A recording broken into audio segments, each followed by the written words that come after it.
Hello, we're here. We're here. We're here.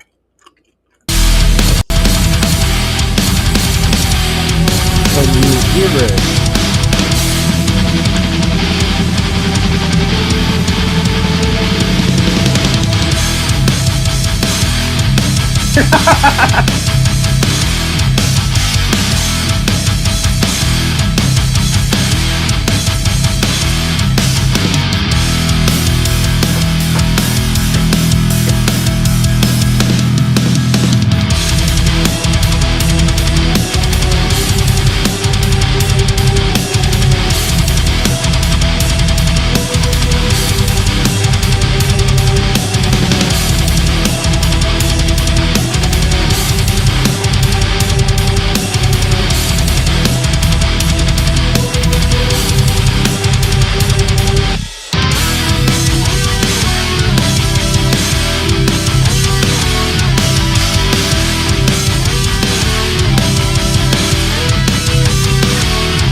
That's wild. The delay.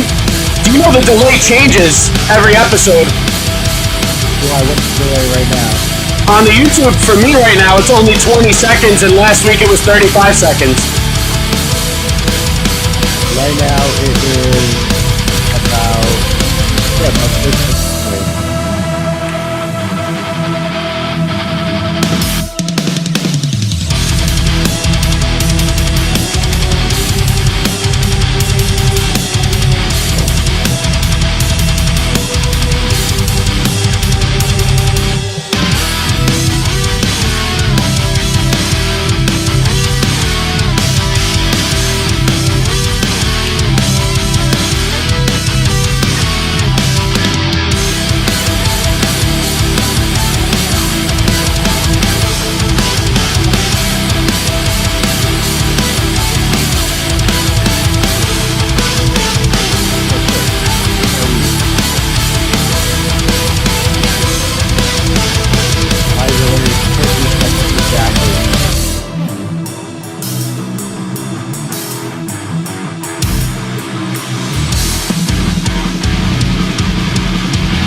Welcome to the Dumbfounded Dipshits Podcast. I am Mike. That is Ryan. We are your dipshits of the evening.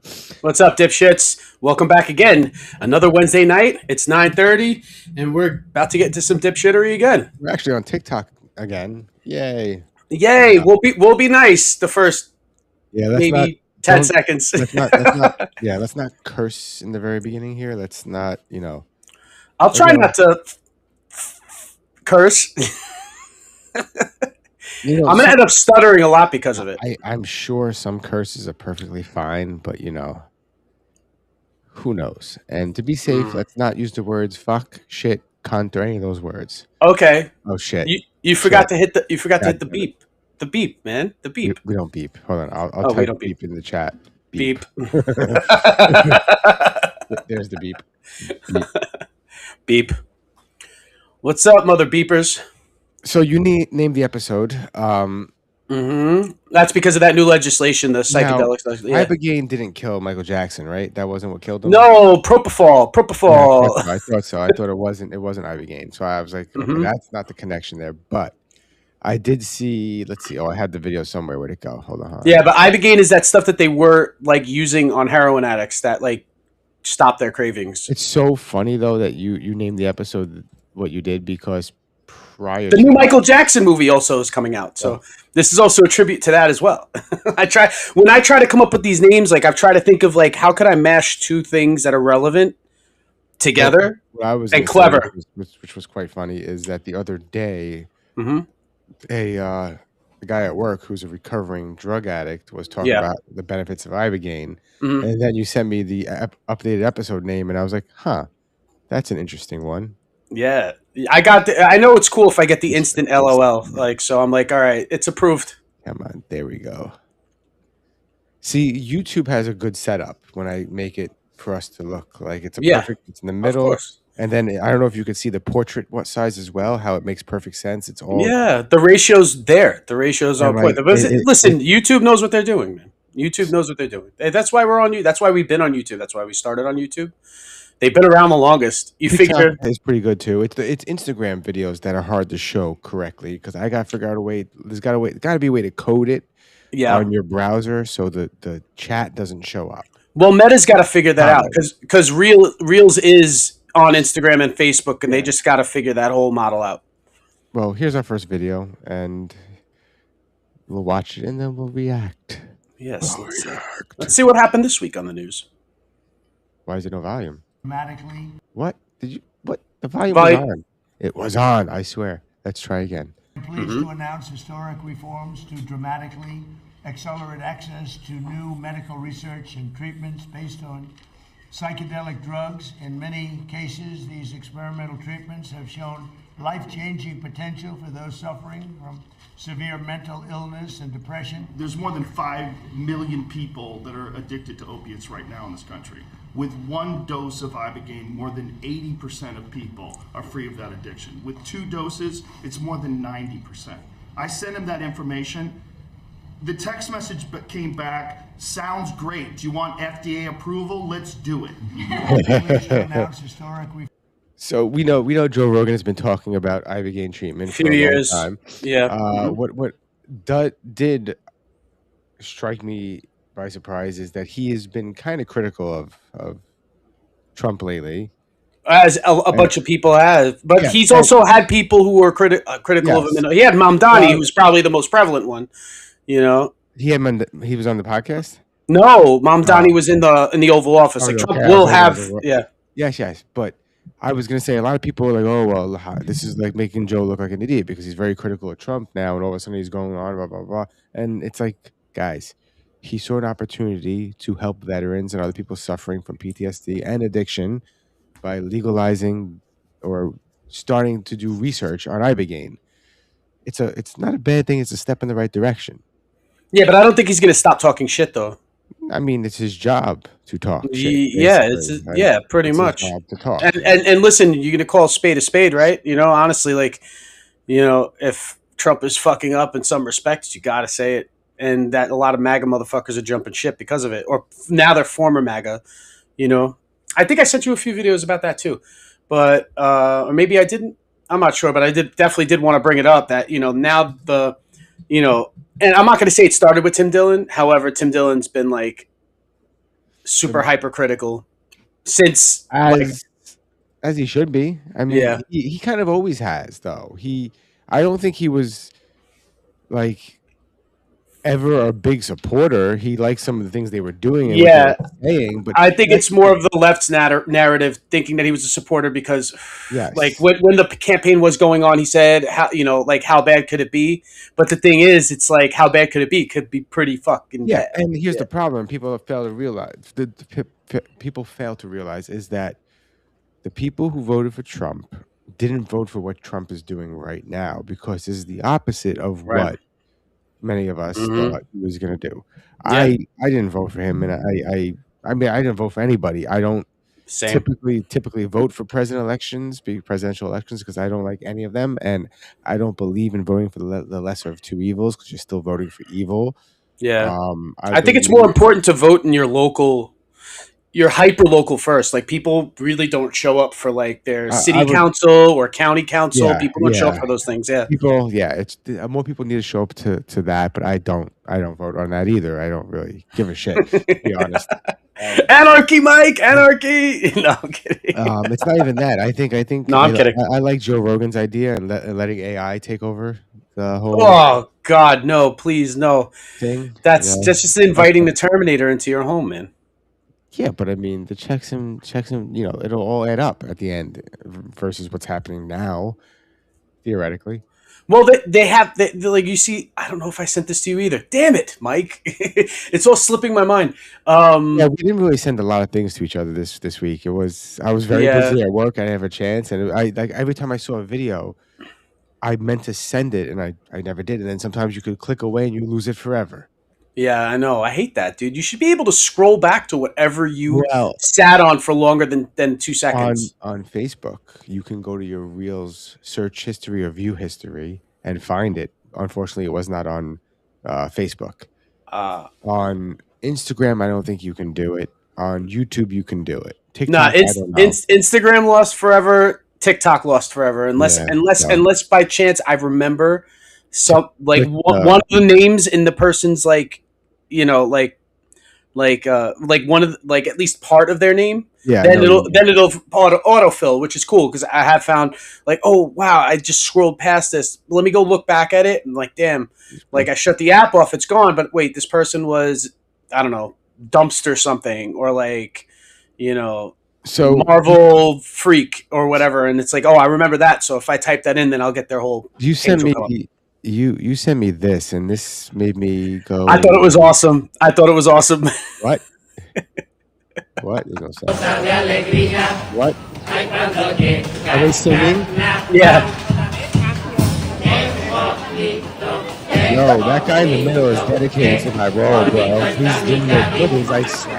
I think committed. What'd you say? They're all committed to it. I think what they need to do is just watch out that they don't end up on that missing list too. Wow. The missing list. A lot of scientists are going missing or have gone missing since 22, right? So now the count is at like 11 or 12, and it's starting to get concerning. I mean, I'm a little freaked out by it. Thank God I didn't become a scientist. You know what I mean?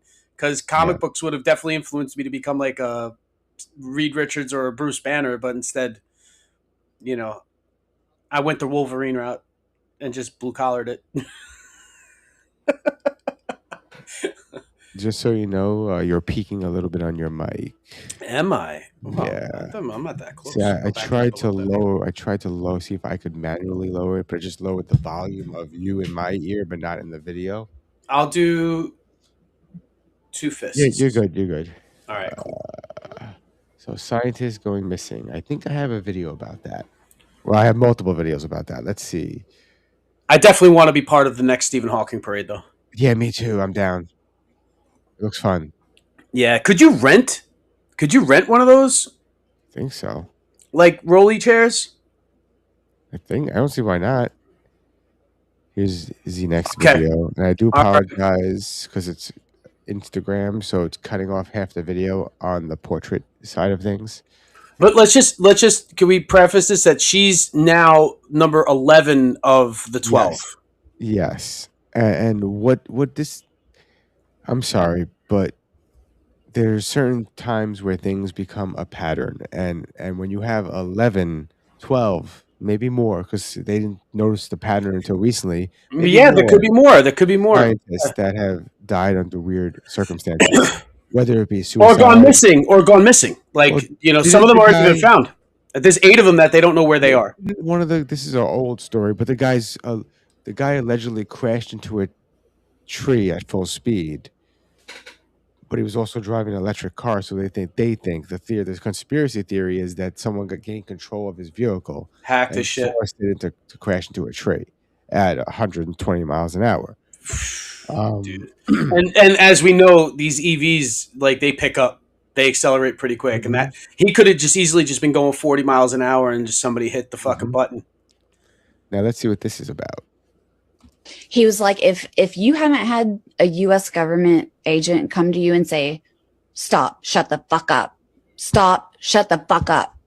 If that hasn't happened, they're going to let you do it. They're waiting. There are SSP motherfuckers that are fucking twiddling their thumbs Like, is Amy not going to publish soon? Gah, we've been influencing this bitch forever. Doesn't she know we want her to publish? Jesus.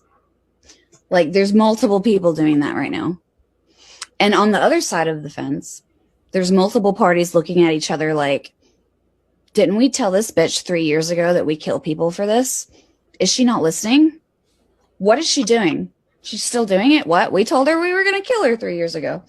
So I have these two different scenarios floating constantly in my life where I have people being like, do it, do it, do it. You're the one, do it.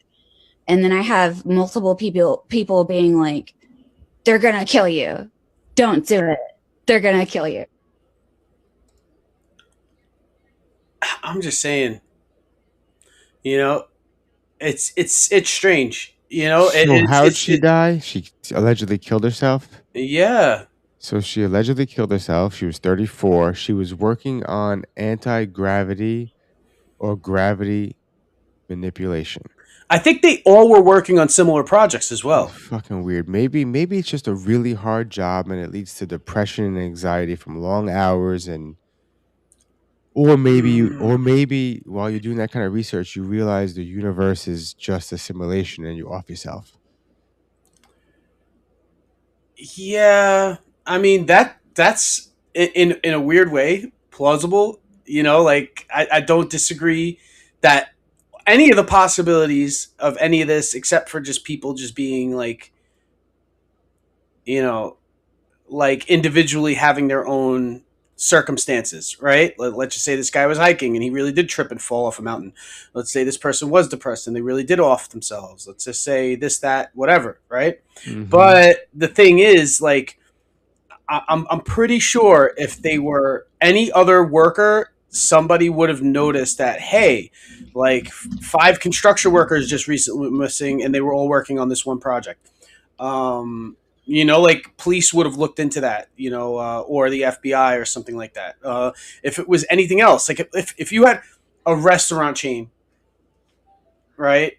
And let's just say there was some controversy going on with McDonald's and 5 people from senior management all like within the last 4 years off themselves and then another 10 went missing. Like, people like there would have been a red flag way early. And I know it's not high profile as far as like it being in the know because obviously these are all classified meaning that secret, right? So all this shit is secret, so it's not going to be up in everybody's face as far as the public goes. But now that it's like cat's out of the bag, what now? Yeah, and I for shits and giggles, I asked AI, at what point does something become a pattern? And the answer is when a single event is a mistake or a fluke, 2 events can be considered a coincidence. But 3 occurrences or events are often cited as the point at which a behavior becomes a recognizable pattern. And we have how many? 12? Yeah. 12. Is a dozen. A dozen, that sounds a little past coincidental. Very strange. I'm and testing. When you have Kash Patel as the head of the FBI now, and he's allegedly hammered at work half the time. Yeah, I had a video of that. How do you have anybody investigating anyone? Like, you know what I mean? Like, if the upper management is slacking so hard. I mean, what is his job as the director of the FBI? To make sure that everybody else is doing their jobs and to hand down orders. And if nobody's handing down orders, or if the only orders are to, stop investigating this, then what really is getting investigated? You know what I mean? That's a good point. It seems like in the news, like even in right-wing news outlets, like it's like Kash Patel, stopped the investigation. So it's like of this, that, or the other. So it's like, of course you're going to get, and this is another one to, I guess, to also segue into. This guy has been talking about aliens forever, right? So he was on Ancient Aliens, which is whimsical, right? And this guy just offs himself, which it could be easily dismissed because like you could easily just like rationally speaking, like these are all quacks and they all have mental problems, and mental problems usually goes hand in hand with suicide. And then it's like, but this guy lived for it, and then he says like he was loving life. Who says, it's sort of like, it's suspect to me if somebody says that, wow, I'm really enjoying life, and then they go and kill themselves. Like, what changes in such a short period of time? Yeah. You know what I mean? Like, I'm not saying it's not possible, because people can be mentally unstable and switch it up, right? But the thing is, if people are taken like by surprise, then that means that there probably wasn't that much of a history of this guy attempting it. Not saying that people who do commit suicide attempt it often. You know what I mean? Like, I'm sure there's people who like go halfway for the attention, and I'm sure there's people who are just unsuccessful, who don't complete, the whole thing. However, and I know there's people first try and they hit a home run, and there you go, you're at the pearly gates. But I don't know, like, now that all of this UAP, UFO, alien technology, dimensional beings, blah, blah, blah, blah, blah, you figure like, oh, wow, like these people, I have something more to live for, because exactly what I'm, like obsessed with is becoming now common news. It's not just me being on the History Channel doing something that people are going to make fun of on SNL. Yeah. And now I'm doing something that is being seriously. I was going to say about the ancient aliens statement is that it's kind of scary how, as more and more time goes by, ancient aliens doesn't seem that far out there anymore. You know what I mean? No. And you know what prepared me for this? And I always bring it back. Comic books, bro. They've been talking about this shit forever. And it's like not being serious. But then I'm thinking of like, let's just say simulation theory, because we always bring this up, right? It's always a fun thing to go back to. Let's just say simulation theory, right? Simulation theory. What if the simulation has been preparing us for shit like this since the atomic age? You know what I mean? The beginning of the atomic age. Weird. Because doesn't that go hand in hand? Like, like we start blowing up nukes, and then these weird things just start showing up, like a lot more than they had been. Like maybe they had been, but obviously, like we talked about ancient religions and stuff like that, having like, wow, but what if this is just how they explained aliens, and then they came up with these legends, like Norse gods. What if they're one and the same? Gods. It didn't matter. They are the god. You know what I mean? What if it's all the same? And that's how that civilization explained it, right? So it's like, and now it's like these aliens that saw, that there might have been somewhat like of an advance earlier on, that obviously humans fuck everything up. And they fucked it up, but they were just sticking around a lot more back then, because we were doing like, oh wow, these like like sticks, stones, and like and like just fire burning humans are now building mega structures in a very short period of time.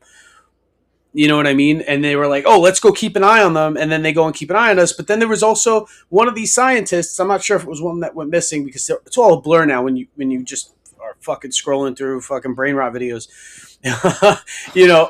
That one of them was saying that for sure they know what it is, and they know that there are two types of they have a number for them. It's like P52s and P47s, and the P47s are from 47,000 years in the future, and the P52s are from 52,000 years in the future. And one of them, I'm not sure if it's the 47s or the 52s, but the 47s were the ones that went underground after a calamity, or after the calamity that's supposed to happen. And then I don't know if it's 52 or 47 again, but the other one are the ones that stayed on the surface. And so they themselves are like coming back in time to visit us, but they're from two different points in time. Before I play this video, because we didn't even play the video, we started talking. We went way past it. Yeah. Do you remember the movie The Time Machine with Guy Pearce? Yes, I remember the Guy Pearce version. It's very similar to this theory where, he goes into the future, and he goes into the future with a point where somehow they destroy the moon, and the moon collapses, breaks apart, and falls into Earth. Imagine how sick that ring looks like in the thousands of years after it happens. That probably looks pretty dope. And then he goes into the future even further, and he meets a group of people who live on the surface, the survivors on the surface, who Yeah. stayed on the surface. And then he meets the survivors underground who stayed The underground. the Momen, right? Wasn't it Yeah. like the Momen? Yeah. Yeah, but it was like they had a hive mind now or something, right? Because there's one guy controlling them all or something. Yeah, but those like writers' renditions of what that would be, it turns them into like a sewer rat type of humanoid. When I think it's really the Greys are Yeah. these ones that went underground, and they just became, like they became still advanced underground. And that's probably why they go into the ocean, right? This is why we're seeing these things go into the oceans, because there's probably entrances that they're like, hey, we got to make these entrances to the portals in a place where these humans can't get. They could get to the moon, but they can't get to the Marianas Trench. They can't get to the fucking deepest depths of the ocean. The pressure's too strong. They don't have vessels that do that. So it's like, we'll keep our portals under the ocean. Wow. I'm reading the time machine thing now. So it was the time machine. The Morlocks are ape-like carnivorous subterranean human descendants inhabiting the year 800,000 AD. Not to be confused with the Morlocks from the X-Men, who just live in the subways and then Storm ends up beating Callisto and taking over the Morlocks. Not those Morlocks. They were named after. But the Morlock term, that was Jules Verne, right? Who wrote the original? H.G. Wells. H.G. Wells. Yeah. Okay. Wrote the time. Wait, he wrote the Time Machine? Apparently. It wasn't Jules Verne? It says in H.G. Wells' The Time Machine, 1895. Okay, so then Jules Verne, what did Jules Verne write then? I thought he wrote the Time Machine. Isn't that why Dr. Emmett Brown, which I just learned and realized this weekend, that Emmett is time backwards. He wrote 20,000 Leagues Under the Sea. Yeah. From the Earth to the Moon, around the world in 80 days. 80 days, yeah. Journey to the center of Earth. Yes, he didn't do the Time Machine. Let's see, there's more. No, not the Time Machine. Wow, that is like some serious Mandela effect for me, man, because for all of these years I thought I knew H.G. Wells was a sci-fi writer from the early 1900s, but I always thought Jules Verne wrote The Time Machine, and then that is why Dr. Emmett Brown from Back to the Future and Back to the Future Part 3, he introduces Marty to his two kids from the future, and his kids' names are Jules and Verne. Isn't H.G. Wells the one that basically War of the Worlds? Scientology was based off of? No. It's the other guy then. That's L. Ron Hubbard. L. Ron Hubbard. Yeah. No, but H.G. Wells, I know he did War of the Worlds. Yes, which is a very Scientologist kind of movie. Well, I think it influenced people and what about C.S. Lewis? He didn't only do the Chronicles of Narnia. He did mostly sci-fi. Personally liked his books better. I liked Lion, the Witch, and the Wardrobe. I love the Chronicles of Narnia. I love those books. He's I like the movies too. Yeah, as far as a fantasy writer, dude, he was probably still holds up to being one of the best. Yeah, he's on a level of Tolkien to me. Did he do John Carter? I don't know. I never read them.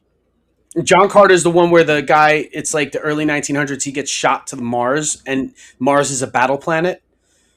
It's sort of like Thor Ragnarok, except he's just a human who now is just in an alien world. They were written by Edgar Rice Burroughs. Edgar Rice Burroughs. Edgar Rice Burroughs. Mm-hmm. All right. I'm going to play this video finally. Okay. Every day that I have on Earth is a gift and a blessing, and I'm very grateful for that. You see? Because, frankly, people are disappearing. Scientists are going missing. Now they're saying they're going to investigate this. The president himself is saying they're going to look into this and see if anything's going on. It's a little bit scary. Every day that I have on Earth is a gift and a blessing, and I'm very... So he says this, and this is very recent. This is within the last week. Right? He had to have said this no more than 2 weeks ago. For sure. Right? Because this is when, all this really started coming. It's when it came on my radar that there were missing scientists going back to a few years ago.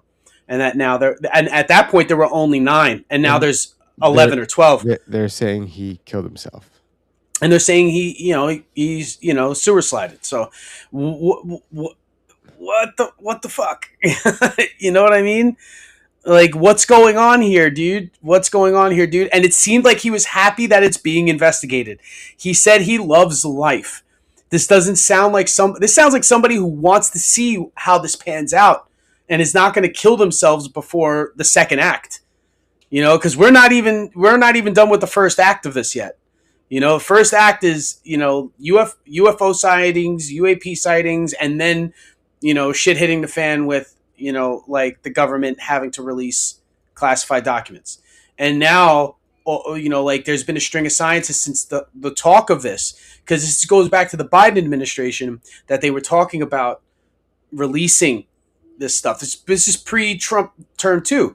And they might have even been talking about this in Trump's first term, but COVID was just like rampant and nobody was talking about anything but COVID, for fucking 2 years. So, like now it's like, okay, this is starting to get a little weird. What the hell is going on? And what is it that they got to tell us that they know? All right. So hear me out. Here's my theory.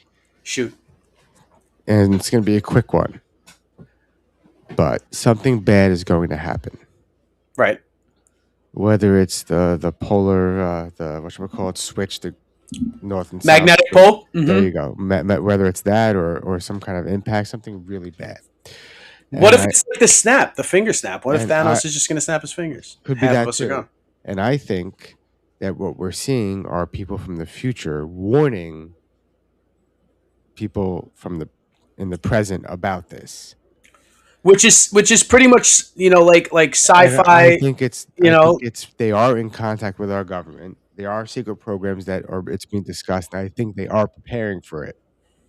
So why would the government, knowing this, like, okay, if this is even close to a miracle that anybody could really from the future go through a portal, come back now, like through interdimensional travel, why would they consider even moving forward? Can I say this, right? Is it, and let's just say the higher ups in our government know this, and let's just say even Russia knows this too, because Russia's not even playing, like, aside from maybe helping out Iran, they're not like as involved as we are on the Israel side, right? Of this whole jam. Mm-hmm. So let's just say, like, does that have to play out in order for the future not to be fucked? Who knows? Because I don't think the president is even aware of it, to be honest. I think it goes deeper than that. Well, I don't think he's aware of much. I think it's the super elites, and those are the people that basically run the governments, the Black Rocks, those. So who gets to talk to these aliens? Who is take me to your leader? Who's the leader then? I don't think it's a take me to the leader. I don't think they're aliens. I think they're future humans. Even still, take us to your leader. Hold on. No, I think it's wait. You're thinking like so. Focus. Okay. These are the survivors of that catastrophe, right? Yes, right. So they decide to go back in time to stop it or do whatever, but then they, it could be the loop has to complete itself, meaning they go back in time and they're the ones we see to prevent it, but they're not. And by doing so, they created that path for themselves. So they didn't prevent it; they saved themselves. So they're just saving themselves.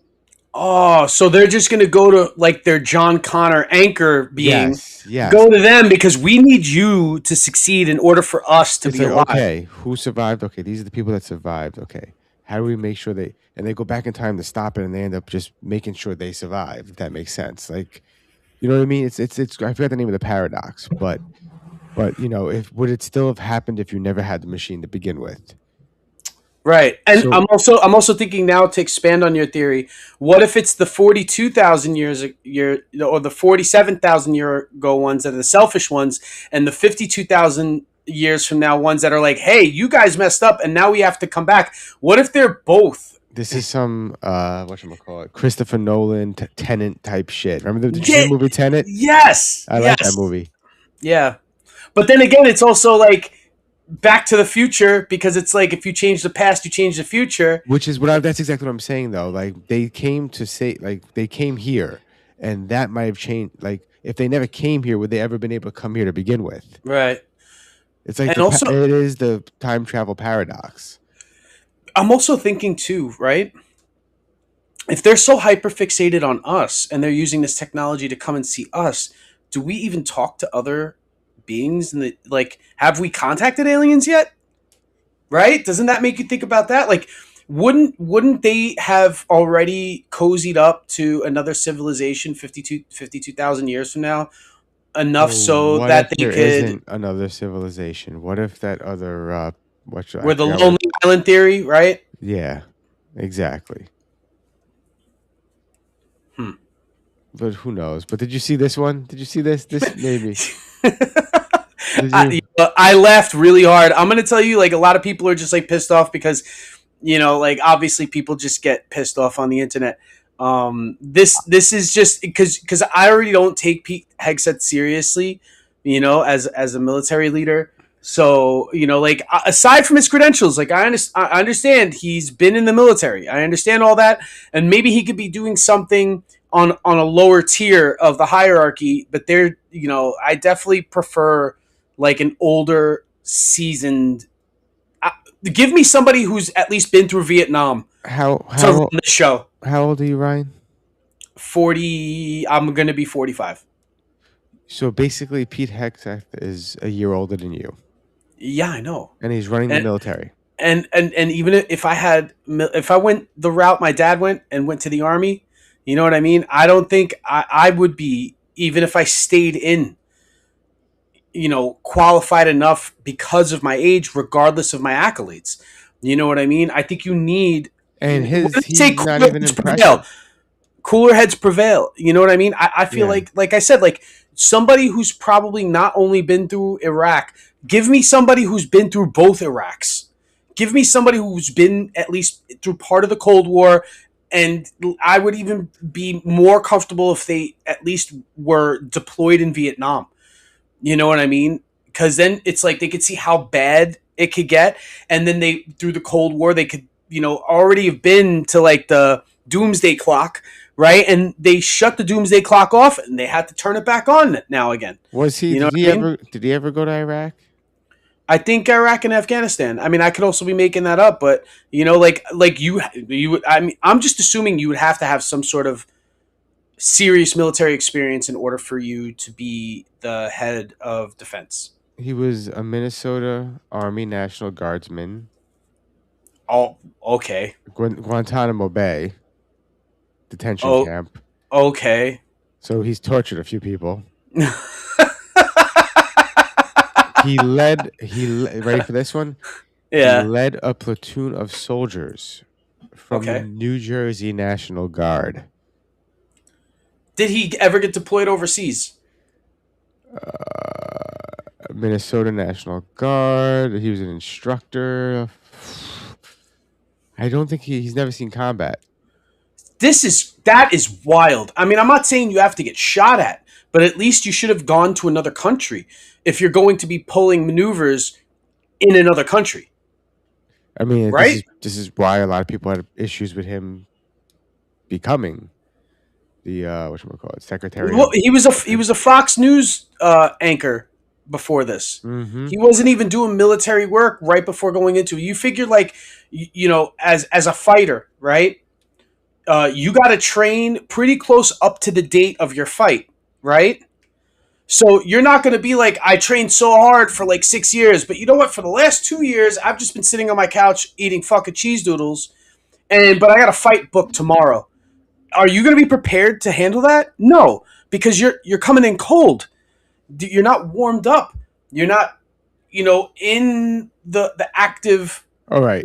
Like practice. So according to AI, it says Pete Hegseth is a decorated combat veteran who served as an infantry officer in the Army National Guard with deployments in Iraq, Afghanistan, and Guantanamo Bay.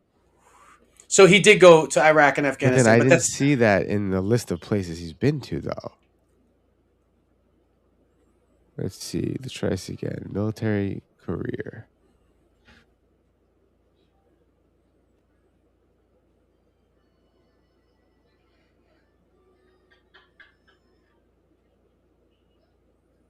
Okay, he volunteered there you go. I missed a quick little thing there. July 2005, after he returned from Guantanamo Bay, he volunteered to serve as an infantry officer in Iraq, where he received the Bronze Star Medal. He served in the 3rd Battalion, 187th Infantry Regiment, 101st Airborne. That's what I'm saying. He Like, also was if in that's all Baghdad and yeah. a couple of places. Okay. Okay. Stand corrected. He has a lot of experience in the most recent war that we've had, but I need at least 2 or 3. No, and now You back know what to I mean? the video. I'm gonna play it finally, but I think he was trolling people.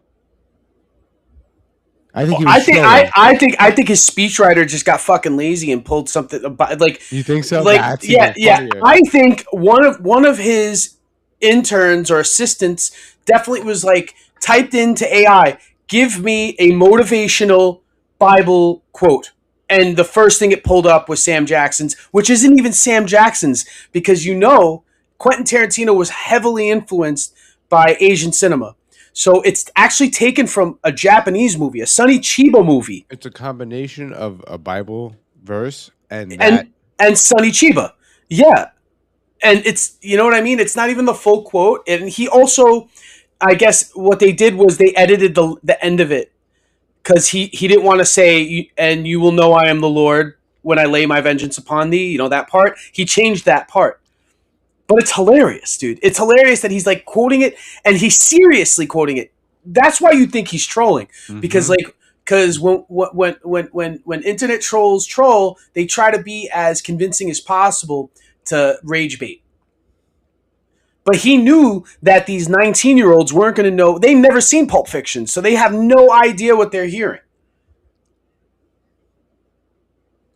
Blessed is he who, in the name of camaraderie and duty, shepherd the lost through the valley of darkness. For he is truly his brother's keeper and the finder of lost children. And I will strike down upon thee with great vengeance and furious anger those who attempt to capture and destroy my brother. They all have their head down in prayer too. You see that? Is Sandy 1, when I lay my vengeance upon thee. And amen. So, thank you for joining us. Blessed is he who, in the name of... So instead of gunshots, he says amen. And he says Sandy 1 instead of the Lord, right? I think, do you know what would have actually amped up the crowd more? They all had their head down in prayer, like they were actually praying to a complete Bible verse, which is hilarious in itself because of how, it's just how easily influenced people of faith can be when they don't know their faith well enough. You know what I mean? You couldn't pull this shit to a room of priests, could you? People who are theologians, you couldn't have pulled this stuff. No, but me and you sitting there, I would have been like, "That's my favorite movie." I was like, "This is my favorite movie." I was like, yo, isn't that Samuel Jackson, bro? Yeah. Is he quoting the great Samuel? Is he quoting? Or actually, if you were old enough and you were actually into Asian cinema, then you would have remembered the Sonny Chiba thing, because it was how Star Wars is the scroll up. Mm-hmm. You know what I mean? They have like the prologue. So the prologue to this movie was this same exact quote being recited, but the whole back end of it is also changed as well. You know what I mean? So, but wait a minute. So then I got a question, Pulp Fiction question, Mike. Samuel L. Jackson quotes the Bible twice in that movie. Mm-hmm. He does it at the end of the movie. Remember when he's sitting with Honey Bunny? Yeah.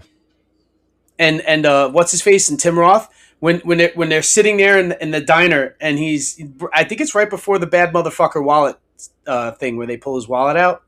But he quotes the Bible there too. Was that a bogus Bible quote as well? I don't know. No. I know. I'm just saying. Now it's making me question the whole movie. I think I'm gonna go. I have it. I still have it on DVD. I bought the collector's edition years ago.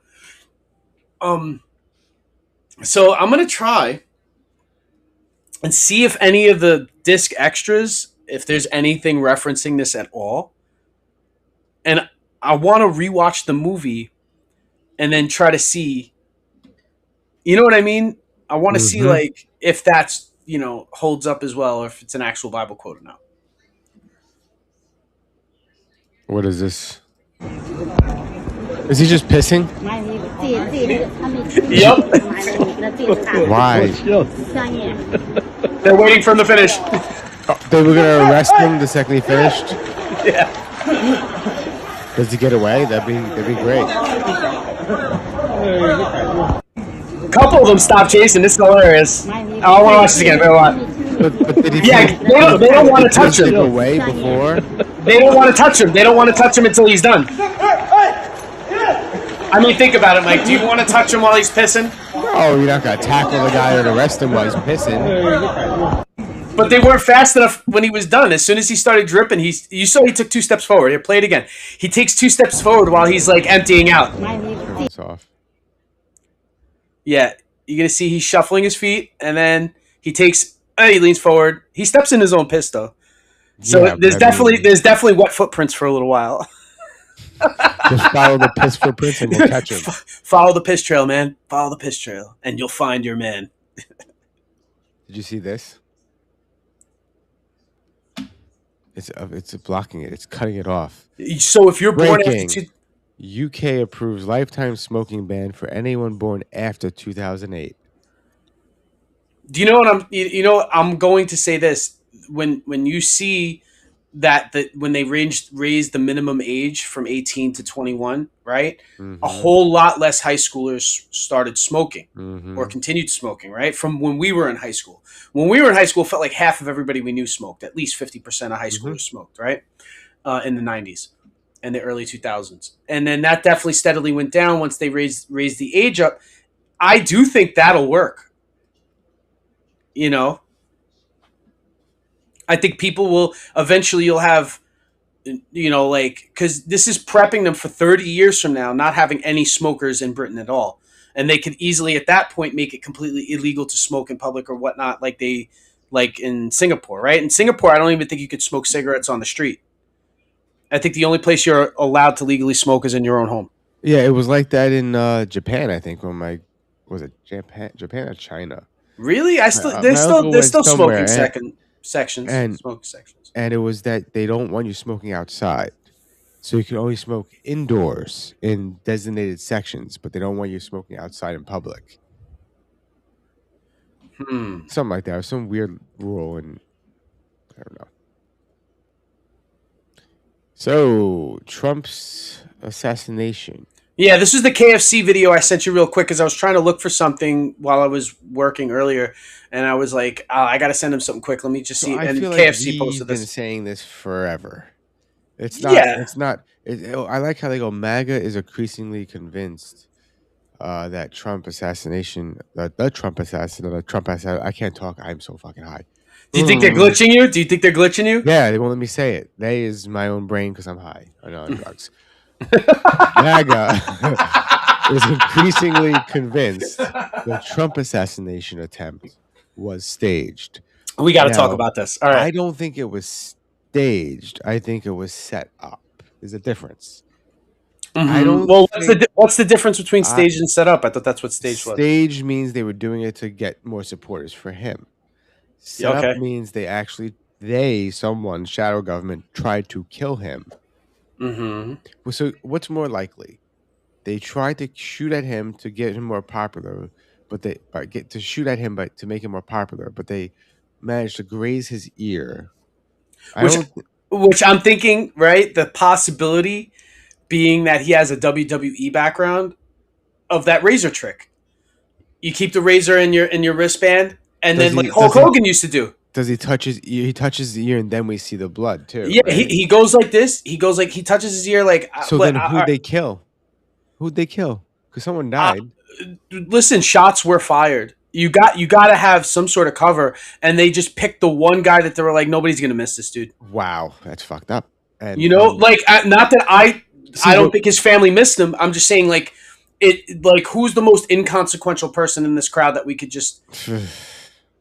You know, Just think about throwing away life like that to get someone elected again is not insane. I mean, of course they would do that, of course. I've said this, dude. But There's not a billionaire out there without blood on their hands, and this includes the Kardashians. and I believe that. Now, I'm not accusing or whatever. I'm just saying, like, just by circumstance, even. And I'm going to say this also. That's also in proximity. That's not to say that you yourself didn't physically kill somebody, but somebody at least in arm's reach has definitely got bodies on them. And, you know, let's just say, for example, even by accident, let's just say Caitlyn Jenner ran over and killed, like not ran, got a car accident, killed somebody, right? well, they ran over and killed someone. Yeah. Right. And he has his children are billionaires. And no matter what scenario with a billionaire, in the wake there are bodies. That's my theory. You know what I mean? And am I going to say that Trump was like, well, you know, like, oh, we just got to kill an audience member. What's the big deal? They're going to love me anyway. Not that I don't think that that's not within his character to be that way. However, people got to remember we're all hyper fixated on a single person, and no, it is always an army of people who are typing up speeches, who are making up strategies, who are thinking of political maneuvers, who, you know, and sometimes each one of these things is a separate job for somebody. So you have a team of people. You know what I mean? So somebody was like, you know what, how are we going to pull this off? And if somebody like Trump, who's the boss, is just going to be like, I don't care how you do it, just get it done. Because they know that through the separation of the command, you're absolving yourself of some of the responsibility if you delegated it to somebody else. So if you delegate something, you're honestly being like, I left that on the responsibility of Tom, and Tom is the one who did that. So Tom is the one who's going to go down. You know what I mean? And I think a lot of these people know the risk and know that, okay, at any moment this guy could fire me and or have me offed.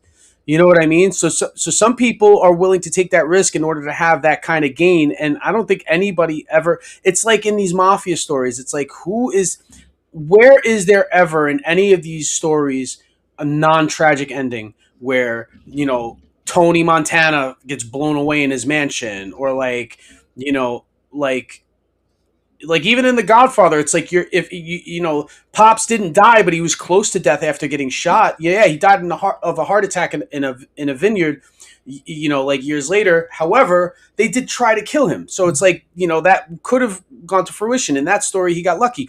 And the thing is, in mob stories, it's like you could end up dead the same. It's like, you know, like in real life, it's like what gangster story ends with a Disney ending? Never. You end up like Pablo Escobar most of the time. You see what happens down in the cartels in Mexico. It's like nobody gets out of that. So it's like, what is government? You're in for really life. You're in for life. Like if you're part of, you know, like the oligarchy, you're in for life. Let's see what this video has to say. Blood in, blood out. Regarding this conspiracy. Get your tinfoil hats out, folks, because even the MAGA freaks don't believe the Donald Trump assassination was real anymore. Well, you're not MAGA anymore. This article saying that even the most staunch Donald Trump supporters now believe that his assassination attempt was an orchestrated PR stunt for him to win the election. Now listen, the vast majority of us don't even need the tinfoil hat, okay? After we saw the alternate angles where you see cameramen and camerawomen, the press being ushered right into the middle of the stage while the crane drops the American flag right in for the perfect shot of Donald Trump raising his fist that's not weird. Right before the election, like the vast majority of people function. But to the average Joe, they're going to be like sus about that. But the problem is that people died that day. Innocent lives were lost. So even the most conspiratorial person would have to say, wow, if this was a setup, they were willing to go to the darkest depths to pull it off. But even despite those circumstances, most people out there were thinking, like, there's something weird going on here. Well, the point of this article from Wired, though, is that even the far-right supporters are coming around on this theory. Tucker Carlson, or this chick Emerald Robinson, Candace Owens, Tim Dillon, all of these powerful, popular political content creators all saying that either Trump orchestrated this or the FBI covered it up or there are some deep ties to Israel. But a lot of those names are content creators. They are in the entertainment business. They will say anything to continue to grow their popularity. Where things get really interesting is with Joe Kent. Joe Kent worked in counterterrorism under the Trump administration. He resigned from that position due to disagreements over the Iran war. And one day after that resignation, he went on Tucker Carlson's podcast. And that's when he admitted that when the counterterrorist unit began investigating the assassination and asking for evidence and snooping around, the Trump administration shut it down and said, don't look into this any further. The article goes on to mention GOP delegates who are skeptical of the story they were told. Even QAnon posters have turned on Trump. It goes all the way to the extreme far right. Even the religious freaks are saying that it was either a miracle that saved Donald Trump or that he's the Antichrist. This guy, Ali Alexander, says from the book of Revelations that the Antichrist was mortally wounded and the fact that he survived it is why the whole world followed him. Sound familiar? Now, the point is not that I'm listening to the religious zealots and the far-right pundits. The point is that even if those people are turning on Donald Trump and they are beginning to question the bullshit that he feeds this country, then it's over for your boy. Now, when I say it's over for Donald Trump, I'm not saying he's going to be, like, impeached or he's going to step down tomorrow. What I'm saying is from a broad sense, from someone who watches the internet and looks at the trends and the movements, like, the revolution is over. The last couple terms, conservative influencers have been carrying his water because money and power and success and popularity came with being a right-wing influencer. Now that wave is coming to an end, no one's promoting this bullshit anymore. Get your tin!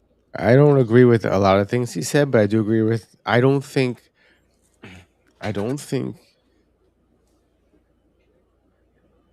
see, his house was scrubbed, the shooter.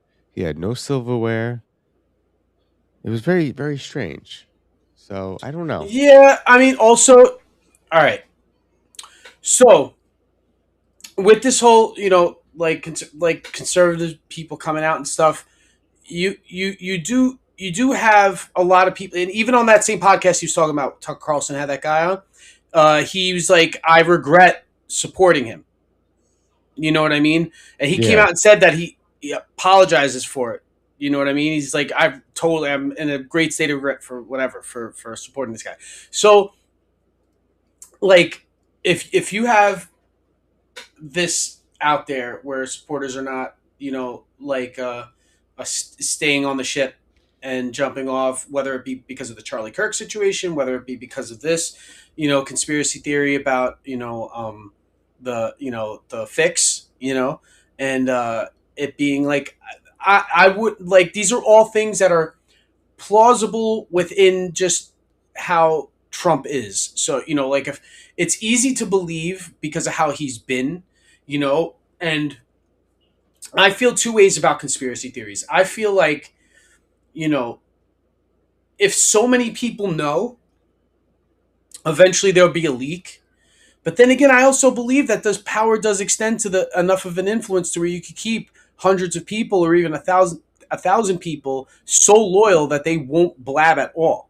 You know what I mean? And I believe that could be possible as well. I just feel like the stronger the incentive to keep something a secret, the more people will keep it a secret. You know what I mean? Like, for example, aliens. But then if it's somebody who's political, it's like always a 50-50 amongst the people on whether or not somebody supports them or not. So it's easy to see influence seep in who's going to be like, you know what? I don't really like this guy. I'm going to jump ship, like a lot of these influencers did, but somebody within the inner circle sort of like being like, hey, this is true. And some people have come out to say things like that in other respects about other controversies and stuff that aren't, involved now with this assassination attempt.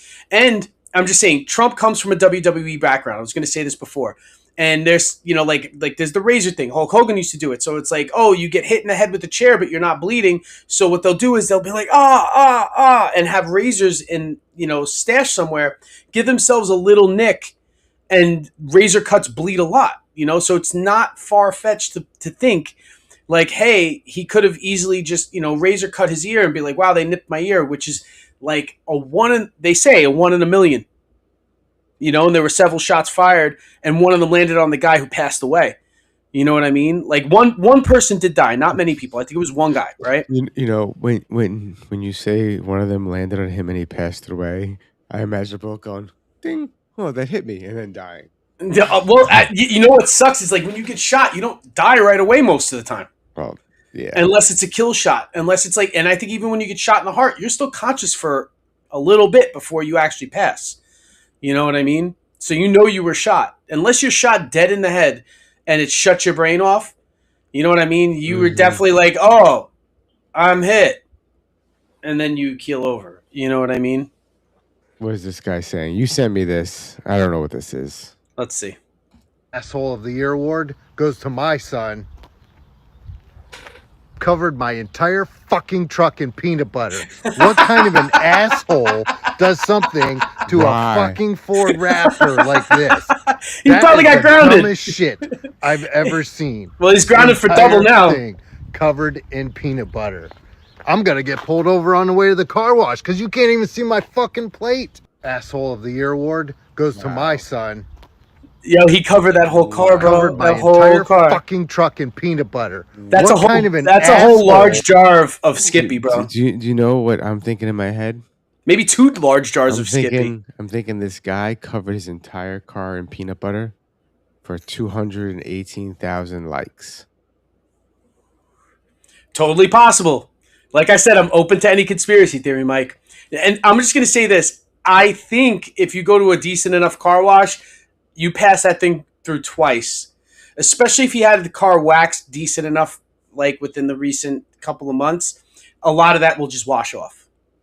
Like in a dishwasher. You ever put a peanut butter spoon in the dishwasher? Shit comes out crystal clear. Mm-hmm. You know? Like, so I think he's all right.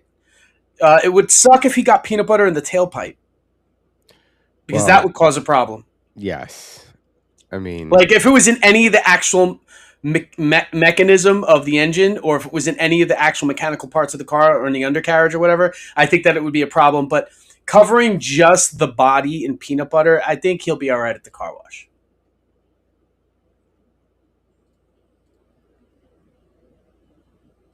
Oh, what's this? Underground City.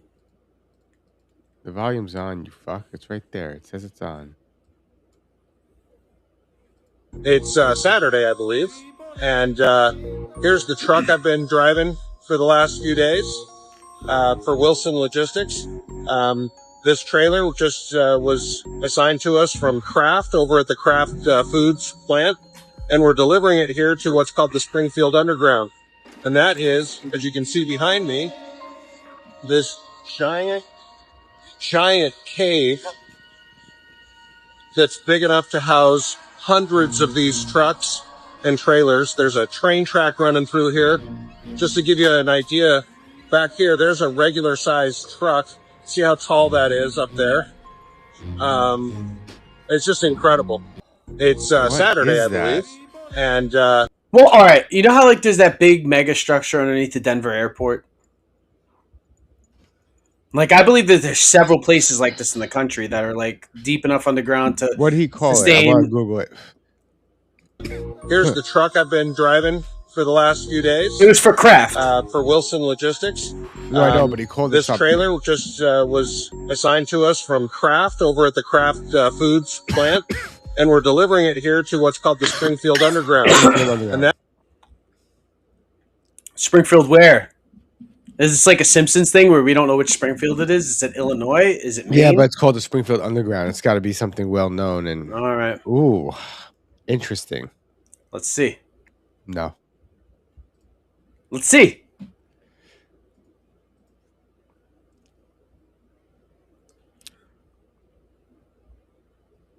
Sorry, I need a better image than this, but see photos. So wait, is this where they store like doomsday stuff? I don't know. I'm gonna find out in a sec, but it's built in the rock. Yeah, it looked like those columns were. Look at that shit. Yeah. So they had to bore a cave into a mountain? That's what it looks like, right? Let's go back. This is definitely like shit you see in the movies, bro. Springfield Underground location. No, I can't talk again. Oh, excuse me. Located in the heart of the country. Wow, I can't read. Springfield Underground has been solving our customers' problems with unique spaces for over 50 years. Fast facts. So it's just a company that makes caves. But what for? For what purposes? Storage facilities. It is true that most of the federal government's stockpile of cheese is stored in underground. However, these storage facilities are usually converted quarries or mines, not natural caves. This is the case for the Springfield Underground, which was originally a limestone quarry operated by the Gresimer Stone Company. So who owns it? The Erlen Group? Springfield. Yep. You see that, right? That's what Yeah. it is. Who's this? Who's them? Oh, that's pretty cool. Oh, you don't see it. Damn it. Here you go. That's it.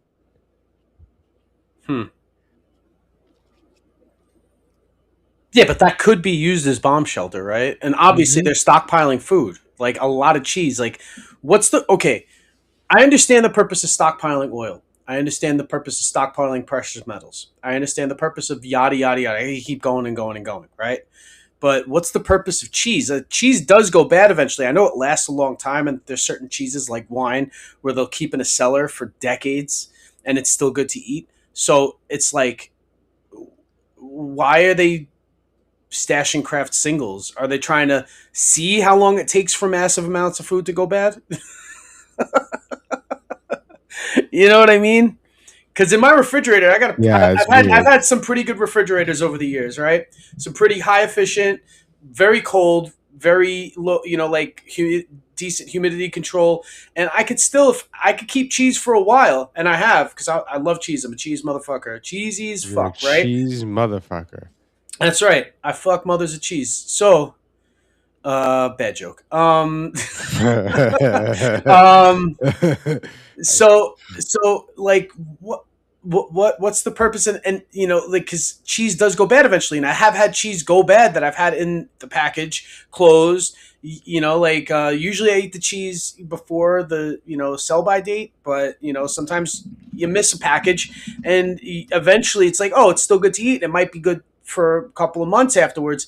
However, I've definitely left Parmesan cheese in a container in the fridge too long, haven't used it, and then go back to it maybe, oh wow, this is 6 months past date, and it starts to grow mold on it. It's got a couple blue patches on it. So it's I understand vacuum sealing and all that stuff, but how long does fucking cheese really last? How long? I mean, hyper processed cheese probably lasts a while, right? This place is not only for stockpiling cheese. It's not for stockpiling for the government necessarily. Okay, so here it is. I'm just going to read it. It's the key uses of Springfield Underground. It's refrigerated and freezer storage. Roughly 75% of the space is used for storing food, including massive quantities of cheese for companies like Kraft, Heinz, or Dairy Farmers of America. That's for sale. So it's processed there and shipped out elsewhere. Mm-hmm. It also houses over 50 companies, including logistics, electronic distribution, and local municipal data center. So it's a data center, which makes sense. Now, it's also used for strategic storage. It holds a strategic national stockpile of food products, so that it also does have that. But I'm going to assume it's grains and other things like that, not like cheese. Yeah. The energy efficient warehousing. The warehouse has a natural temperature of about 30 degrees, so it serves as a cost-effective location for climate-controlled warehousing. So they're storing a bunch of stuff, but for what? Is that where it goes before it goes to your store shelves? Yeah, well, it's a processing center. They have okay. So if you're shipping to all of that area, you'll go there first and process it, ship it up, or pack it up, or whatever. And it's over, by the way, just so you know, it's over 3.2 million square feet. Yeah, that's huge. Yeah, that's what she said. I mean, that's not as big as the Pentagon, though. I think the Pentagon has more square feet. Really? It's still pretty big. Right? Doesn't the Pentagon still hold the record for biggest structure in the United States?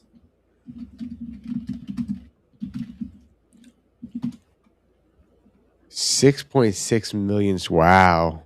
Yeah.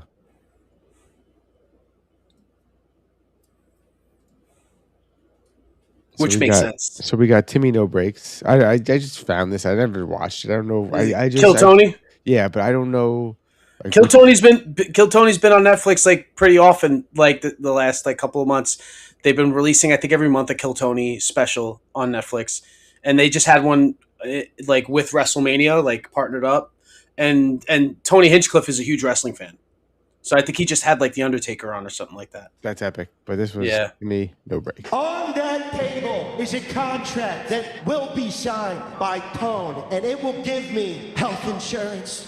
I will read from said contract. Timothy will appear on Kill Tone, where he will perform minutes, interviews, and like fuck Heidi and shit. In exchange for services rendered, he will get health insurance and most importantly, 10 panel appearances per year for the next 10 years or until I get SNL, okay?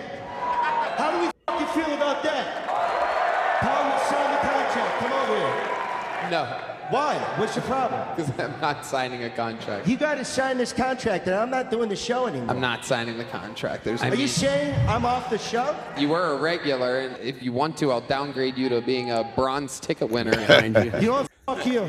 Fuck you. I don't need this fucking show. I'm bigger than this show. I'm bigger than this fucking audience. You guys disgust me.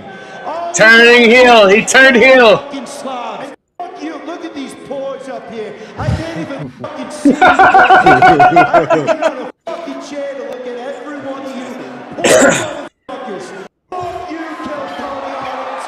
And fuck you, WrestleMania. I don't give a shit. Shut up.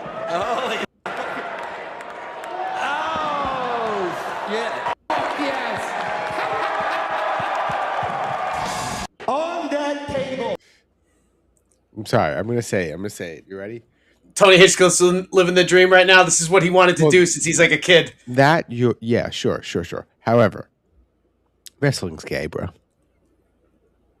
I mean, it's. I mean, it's still entertaining. The birdcage is gay, but it's still entertaining. Okay, no, but that's a different. That's literally gay. The birdcage is literally gay, but it's also literally It's a great movie. Yes. If someone was going to ask me, I want you to name a perfect movie. It's Back to the Future. Okay, that's a good one. It's Chinatown. Okay, Jack Nicholson classic. Yeah. I would put The Birdcage on that list. Yeah, because it's Robin Williams and Nathan Lane, and which the combo is just a good 3-act movie. Simple. Yeah, well, I mean, it's La Cage aux Folles, right? Rocky might be on that list. Well, I mean, you can't just do a top 3 of all time. I mean, it has to be 10 is the minimum. Perfect movies. I think there's definitely more than 10 perfect movies. That's what I'm saying. I'm giving you like examples. I think The Birdcage is on that list. As far as comedies go, it's probably up there for in representation of comedy. Yeah. Absolutely. Yeah, I would say so. I'd say The Birdcage is up there. I obviously, perfect movies. Rocky's a perfect movie because it's a great 3-act movie, like you said. Because if you're gonna go like, okay, this goes in the basic formula of theater, so it's like first act, second act, third act. You know what I mean? Like, you have a bunch of perfect movies. Honestly, I think just as being somewhat of a cinephile, like Night of the Living Dead could be up there too, because how it's like Outbreak, first act, In the House, second act, third act is The Breach. You know what I mean? And it really does, and it flows like you don't even realize you're going into phases of the movie. It started the whole genre too. It starts the genre, right? And there's other great movies like that, too. Like even how they did The Wizard of Oz. Or how they did, like if you watch let's get a good Denzel movie, like Training American Day. Training Day has that too, where it's like the beginning is like like assimilating the new recruit. American Gangster is another one that's a great 3-act movie too. You know what I mean? Because it's the rise, it's the reign, and then the downfall. You know what I mean? Same thing with Scarface. The gangster movies always have that. Goodfellas too. Goodfellas has the first act where it's the backstory of the crew. you know, and then the middle of So their here's a good lucrative. example. Here's a good example. I would say Goodfellas is a near perfect, great Yeah. movie. Great movie. It's almost a perfect movie. It's based on a true story, but they took some liberties to make it make sense. Change some names. However, I'd argue the reverse side of that is Casino is not a perfect movie. It's a good movie. It's too long. I feel Casino's too. It's a good movie, but it's too long. It's like it's like The Irishman. The Irishman is too long. Yes, you know, it's not only just too long, but like I didn't give a shit about Sharon Stone's character. Yeah, but you know, in the actual real life story, she does play a huge part, and you know, Rothstein's. I don't know if the acting just didn't do it for me, or just didn't like the character. But I don't know, just something I did. I was like, okay. Do you like Sharon Stone in anything though? The Quick and the Dead. She was really good in it. She was really good. Quick and the Dead. That's all right. Near perfect movie, not perfect movie. Near perfect movie. And it's not on a top list for anybody usually. I like the Quick. It's one of my favorite movies. Well, Sam Raimi's great. Like I love Sam Raimi. You know, obviously, like Evil Dead when I was a kid, but then when he started doing actual movies, like that's why Spider-Man 2 is so great. Spider-Man 2 is so great because it is okay for a comic book movie. It's a perfect comic book movie, and for cinema, it is a near perfect movie because it falls within the 3 acts and it has all of the drama and it keeps you on the edge of your seat the whole time, which is what an action movie should be doing. Like the reason why we watch John Wick is because every scene changes to the next and it never gets boring. You know what I mean? So. You know, I don't know if any action movies falls into the whole, you know, perfect movie. I don't think there are any action movies except for Terminator 2 and Aliens. And I know both of them are James Cameron movies, so I'm like leaning James Cameron heavy. But as far as sci-fi action, those are the only 2 that I could say is up there in the perfect movie. Terminator 2 is a perfect movie. You know what I mean? Terminator 2 is a perfect movie. Even because there are stops. Terminator 1 was good. It's good. You're perfect. Terminator 2 is better than 1 though, for sure. Yeah, Terminator 2. You have the budget differences is I think insane as well. Yeah, I think the writing makes that movie, even though it has the steroid boost of the dawn of CGI. Because Terminator 2 came out and used the same CGI techniques as, let's just say, Jurassic Park, you know, to do the T-1000. And today's standards, it holds up because they didn't need much. To make somebody look like Mercury was way easier back then for them to do as opposed to like doing dinosaur scales. So 2 years later, when they come out with the dinosaur scales, they had refined the technique to actually do detail. But you didn't need much detail to do the T-1000. And a lot of that movie is still practical effects too, dude. Okay, so example here is Terminator was $6.4 million budget. It's still pretty high for the 80s. Terminator 2 was $102 million budget. Yeah, because they were really banking on it being a mega hit. Yeah, and they hit a home run with that. They knew they were going to hit a home run too. It has one of my favorite notorious whoopsie moments in movies. All right, what's that? What's the what's the whoops? The Terminator, Arnold's character is driving with John Connor in the motorcycle. Yeah. And then the truck, 18-wheeler, bursts through the wall, breaks off the edge overpass and slams down. You watch the front windows fall out. Forward, right. And they completely come out of the car. The next scene, he's driving the car, the windows are smashed, and he pushes and breaks through them to see. But you know what it is in the cut? Like, they were like, listen, we don't have the budget to do this again. So they said, let's just keep the shot. And it's suspension of belief. Nobody's paying attention to the detail when they're sitting in the movie theater in 1991.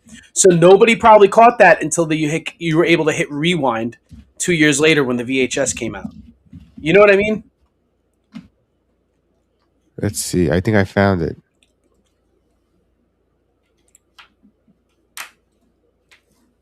Let's see if I can find the part where it happens, though.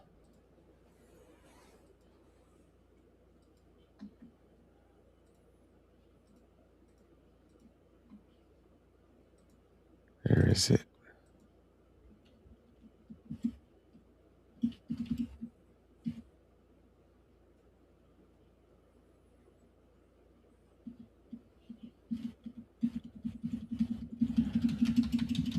So I'm doing research. All right, I found it. Hold on, let's see.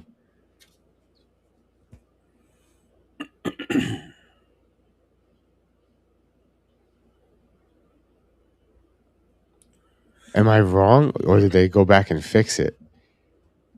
Everything's been digitally. Yeah, I think they digitally fixed it because it's not. It's or it's the Mandela effect. Well, back in the day, they used to have a compilation before they started going back and fixing these movies. You know what I mean? Like in the early aughts, I think it was like 2009. Even still, like there were a bunch of YouTube videos that had all of the most famous outtakes of all time. Like there's one real simple mistake where there's a mirror scene in Pretty Woman where she's like trying on dresses and the mirror flips. Like it's like one of those pivot mirrors, and you can see the cameraman and the boom operator. You know what I mean? Holding the mic. So, you know, like there would be a whole bunch of scenes similar to this from other movies where it would be like, oh, there was a person there, and then the camera switches for 2 seconds to the away shot, and then back to the front shot, and the person's like not there anymore. You know what I mean? Or the person's wearing a different shirt from one shot to the next, like it's a red shirt, green shirt. And it's like, hold on a second, wasn't there somebody with a red shirt standing there? And it was because they switched extras and didn't realize that people were going to catch that flub in the shot, you know? Are these guys breaking into a Scientology place? So have you been to Los Angeles? No. I've driven past this building a couple of times. But I've been past or tried to like walk into the lobby of the one in the city. I don't know if it's still there. They do one in Manhattan. They do this at that one too. So it's storming the Scientology buildings, and it's a new trend. It's an internet trend. So it used to be like a couple of people were doing it, like they do, you know, like pedophile catching. It's for, you know, people would rush and be like, hey, you know, like at first it was questions. So somebody would walk up to the front desk and ask questions about Scientology and then end up trolling them, right? And then it went from that to people like going in and asking expose questions, you know, like, why do you do this? And why do you like hold people hostage? And and then it went from that to people, because people were just getting turned away at the door. And technically, because it's a religious institution, they're allowed to let, you know, they have to like let people in. You can't like lock the public out. So it went from that to people being like recognized as, okay, these guys keep harassing us. And then it went from asking questions to people just opening the door and bum rushing and trying to see how far they could get in. Now people are like, oh, I made it 2 corridors down, or I made it to the office 10 when the last video I was only able to make it to office 3. So everybody's trying to challenge themselves to see how far into these buildings they could get. So there's one in LA that they do it to a lot. The one in New York that you're talking about, they do it to as well, like a lot of these viral trend videos. So now they up the ante. So used to be like 2 people, cameraman and mic guy. Now it's like groups of 10.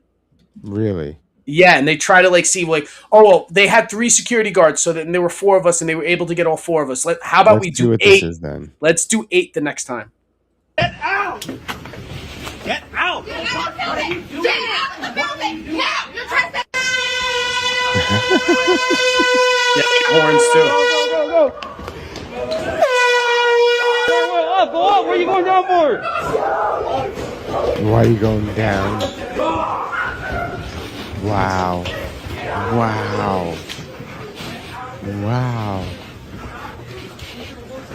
This is crazy. Yes, this is the max. Get out! Get out! Get out of the building! Get out of the building! Now! You're trespassing! Get out of the building!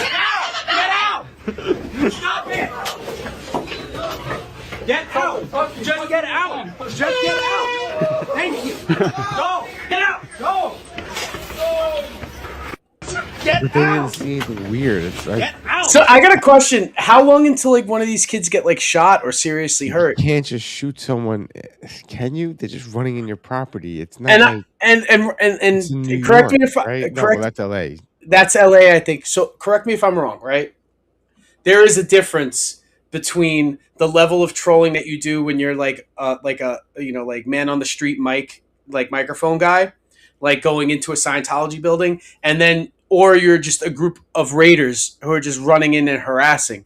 You know what I mean? Like honestly, like okay, I'm not trying to be the old man who's like, oh, these kids nowadays. But the thing is, it's like there's a different level of disrespect, and I'm not. And trust me, I don't believe any of that fucking, like zip zap alien sci-fi fantasy fucking bullshit that they believe in. I do believe a lot of the shit that Lisa Remini and people like her who have like left the faith like say that it's like like a cult, and this guy Miscavige is like a tyrant and all that stuff. It's like, okay, that's fine and all, you know what I mean? But the thing is, like, they've are still, the people who believe in it aren't like so much the ones at fault. And then to harass them is a little fucked up, you know what I mean? Because it's like, okay, like, do you damn the cult follower? It's like, yeah, you could be like, wow, you're sort of like a little, you could say, and I'm even cool with this, like, it is like with the Mormons and stuff that like have the multiple wives and are kid touchers. It's like, I can't hate on the women who get abused by that because of, like their lack of the ability to sort of see that they're being led in the wrong way. You know what I mean? So it's like, you're not going to blame these people unless they start to become seriously complicit in some heinous acts. Yeah. You know what I mean? Yeah. And even to that level, you could be like a certain amount of brainwashing could influence somebody and they could even experience guilt and remorse for it later on. But it's like, you can't fault the lower level followers for the atrocities that, like, let's just say the leader does. You know what I mean? So it's Absolutely. Like doing this is obviously not because these kids are anti-Scientologists. It's like they would do the same thing to like the Latter-day Saints building. I think Mormons. Yeah, you know what I mean? Like they would do the same thing to like the Catholic Church if people thought the Catholic Church were a bunch of quacks. You know what I mean? They're all there's different levels of quackery, but it's all the same story. You don't see them doing it to St. Patrick's Cathedral on Fifth Avenue, but they're going to do it to the Scientology building on, up the block. You can kind of walk in. Can't you just walk in? Yeah, you can just walk in. But the thing is, this is also another thing too, and I'm going to say this, like obviously like the bigger religions are more protected. You're going to get Jewish synagogues and you're going to get the Catholic Church and you're going to get mosques where the cops are going to actually show up. You know what I mean? Yeah. Like cops are going to show up to that and be like, "Hey, you can't harass people. That's actually like, like it's a hate crime." At that point, it's not so much a hate crime, I think, with the Scientologists, because I don't think the cops take them as seriously as they take like churches, mosques, and synagogues. You know what I mean? And Hindu temples and stuff like that. But yeah, I just think it's it's hilarious to watch. Don't get me wrong. I'm gonna click on it anyway. They got me. I clicked on it. You know what I mean? I didn't like it, but I clicked on it and I watched. It was entertaining. I mean, I'm surprised no one got shot yet, but that's in due time. I think somebody's gonna get seriously hurt eventually. We hope for the best, and be careful when you are raiding a church. Yes, raid churches safely, please. Use all safety precautions. Churches safely. All right, dipshits. Another episode in the books. Me and Mike, thank you for fucking watching, and watch our clips and engage, comment, and send us videos if you guys got anything you want us to react to. I'm Ryan. That's Mike. We're the dipshits, and we'll see you dipshits later. Peace out, Mike. Good night. Peace.